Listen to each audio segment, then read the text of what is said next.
Is Muay Thai legend Buakaw the most cheated fighter in combat sports history? Today we're going to look at his extra rounds, his losses, his draws, to try and determine within fight sports if he is the guy who is being cheated the most and really should be the all-time GOAT.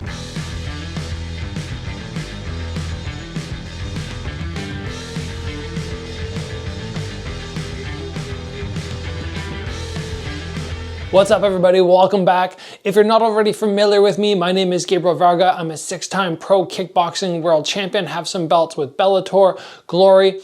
But one of the things you might not know already about me is I am a huge Buakaw fan. Before I won these belts, I actually went all the way over to Thailand and trained alongside this guy. He was funny, he was hospitable, he was so warm and generous. I had a great time over there seeing him do his thing. And actually, while I was training with him, he was prepping up for a fight in K1 Max. This was back in 2008.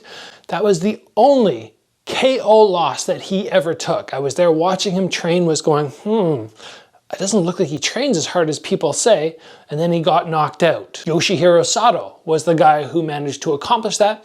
Aside from that loss, there have been a couple other ones that were fairly close, fairly clear that even though Buakaw did not dominate, he didn't win.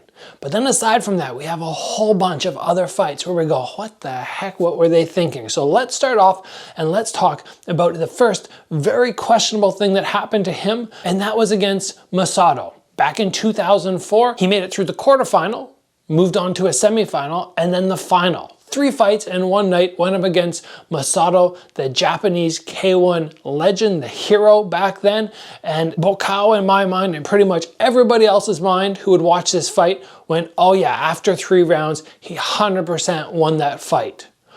What happened? It was a draw. They make him fight another round. And finally, after the extra round, Buakaw gets the well-deserved win. Then we move into 2005 and he fights Albert Kraus. I believe it was in the finals. Just let me check here.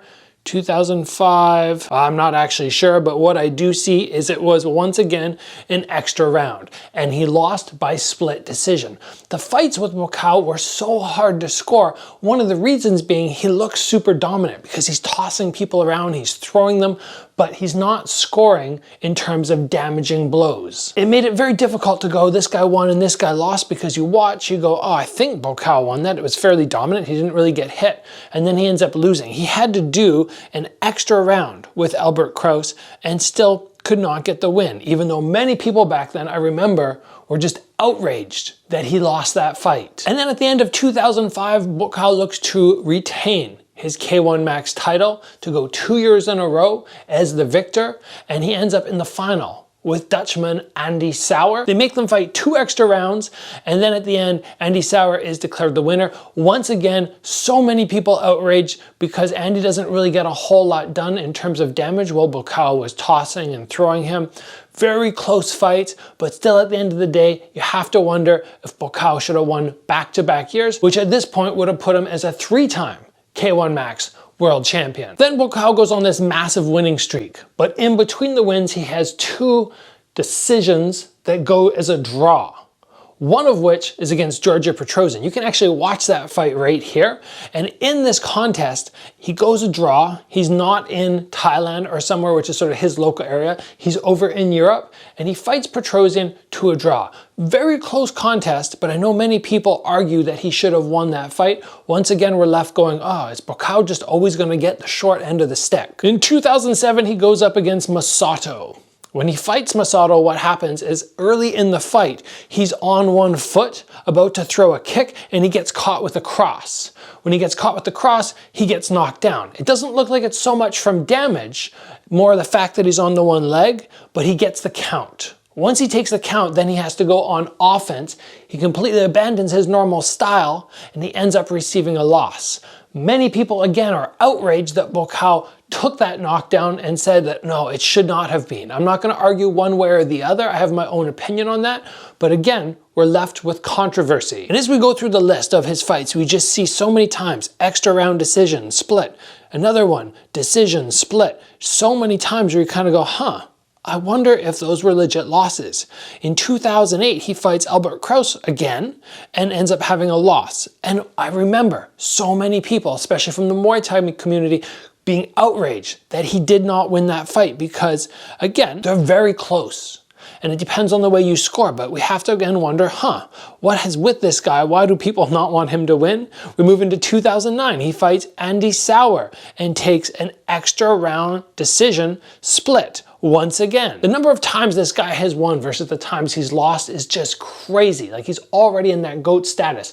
But if you took these losses, which are extra round split decisions, and you went, oh, they could have easily been taken wins, he would so quickly become, without question, at least to me, the greatest combat sports fighter ever. Like, he's just fought so many times against all the best people and so dominant. Remove 5, 6, 7 of those very, very limited losses, and we have to put him up on a pedestal. And then he just goes on this crazy win streak, winning, until we get to the K1 Max Championship in 2014 against Enrico Kell. He goes in, he tosses Enrico around. He's not beating him up in the sense that, oh, he's just manhandling this dude with, killer shots, but he just makes it look so easy. And then what happens is the judges again go draw, and he is so upset. There are other factors in this, which I'm not going to go into. It's not as simple as him just being upset, behind the scenes stuff, but he gets out of the ring and he walks away, and he loses that fight, loses the title. He's just at this point in my mind so upset from all the times he's received draws or extra rounds, plus all the other stuff that's happening behind the scenes, that he's just like, I'm done. And then he goes on to fight one of those Kung Fu masters, has a draw against him in China. Once again, I remember watching that being like, I don't think so. And then most recently, he has this 3 draws in a row. One against Yashihiro Kido, where there's a cut, okay, somewhat warranted. Recently against a Chinese Kung Fu guy again, where the guy just decides he doesn't want to fight because Buakaw throws a couple knees. Apparently you're not supposed to clench, but the first time he gets Warren, boom, he doesn't do it again. He throws a knee and the guy just walks out. If somebody walks out of a fight and they're like, no, I'm not fighting anymore, I refuse to, that's a loss, not a draw. Again, you can watch that fight up there, and we have to look at the number of times Buakaw has had losses and draws, which really should have been wins. Definitely makes him a very cheated fighter. Is he the most cheated fighter in history? It's hard for me to say. There are so many athletes out there. I'm not aware of them all.